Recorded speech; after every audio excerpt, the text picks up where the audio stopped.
Before you dive into the deep end, you need to know how to swim. The same goes for investing and trading crypto assets. At the end of this section, you'll be able to access the crypto markets via an exchange, identify different types of wallets for your crypto assets, and connect to multiple exchanges. Now, when you're considering buying any crypto asset, the first thing you have to think about is where I'm going to buy a crypto. And it's not like other asset classes. For instance, in the stock market, if you want to buy a stock, you can log into E-Trade or TD Ameritrade, type in the ticker symbol, and you can automatically buy it. In crypto, things are a bit different.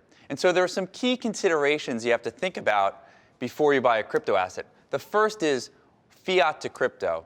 Now, to move into these markets, there are only a limited number of exchanges that take either US dollars, euros, or yen. So you have to find what those exchanges are and exchange them for some of the crypto reserves. For instance, Coinbase accepts Bitcoin, Ethereum, Litecoin, and Bitcoin Cash. The next consideration is location. There are some geographic limitations and restrictions as to what exchanges you can use, especially if you're a US customer. So this is a consideration when choosing an exchange. And lastly, you have to think about which coins you want to trade. Not every exchange supports every altcoin. So if you go to coinmarketcap.com and you pick a specific ticker symbol and then click on markets, you can identify what exchanges trade the coins that you're looking to trade. Now, a couple examples of major exchanges are Coinbase, which is connected to the GDAX exchange. Now, Coinbase is US-based. They have over 13 million customers. They've just recently passed Schwab in the number of customers, and they're the largest exchange in the US. But Coinbase has its limitations.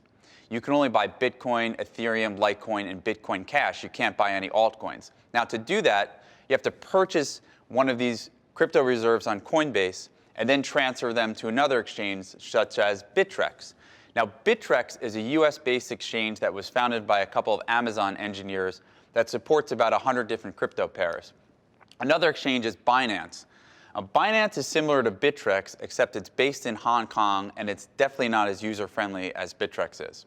Another exchange is Bitfinex, which is the largest altcoin exchange. However, it's restricted to US customers.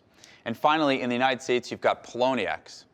Poloniex is restricted in New York State. You can't access it because of the New York BIT license. So if you live in certain areas like New York, you cannot access Poloniex to trade altcoin pairs. One other thing about Poloniex, as we're filming this, they were just bought yesterday by a Goldman Sachs startup for $400 million.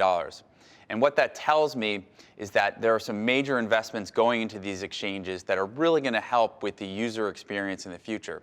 Now, let's do a live login to Coinbase to show you exactly what these exchanges look like.